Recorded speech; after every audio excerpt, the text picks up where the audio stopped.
নায়ক মানেই রোমান্স আর গ্ল্যামারের খেলা। সেই ধারাকে বদলে দিয়েছিলেন একজন মানুষ, শক্তিশালী, স্টাইলিশ, আর তিনিই প্রথম হি-ম্যান। বলছি ধর্মেন্দ্রর কথা, যার আসল নাম ধরম সিং দেওল।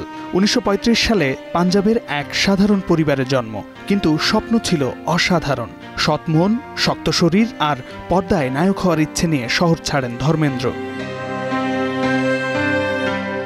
তিনি ছিলেন সবার থেকে আলাদা। মুম্বাই পৌঁছে একের পর এক অডিশন, কারণ তার চেহারার সাথে ছিল বলিষ্ঠ শরীর, আত্মবিশ্বাস আর দারুণ অভিনয় দক্ষতা।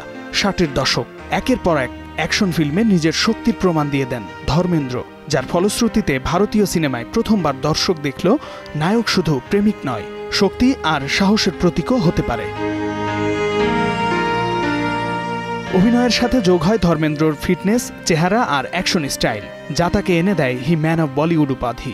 এরপর তাকে অনুকরণ করে শুরু হয় নতুন প্রজন্মের নায়কদের শরীর চর্চা। আজকের বলিউডের ফিটনেস কালচার, অ্যাকশন আর হিরো ইমেজের ভিত্তি গড়ে দেন ধর্মেন্দ্র। কর্মজীবনের 6 দশক পেরিয়ে তিনি ছিলেন ভারতীয় সিনেমার শক্তির প্রতীক। অভিনয়ের পাশাপাশি বিনয়, মানবিকতা আর চরিত্রের দৃঢ়তা তাকে করে তুলেছে কিংবদন্তি। ধর্মেন্দ্র শুধু একজন নায়ক ছিলেন না, যার ব্যক্তিত্ব, শরীরচর্চা, পরিশ্রম আর স্বপ্ন অনুসরণের গল্প আজও নতুন প্রজন্মকে অনুপ্রাণিত করে। শামীম বিশ্বাস, স্টার নিউজ।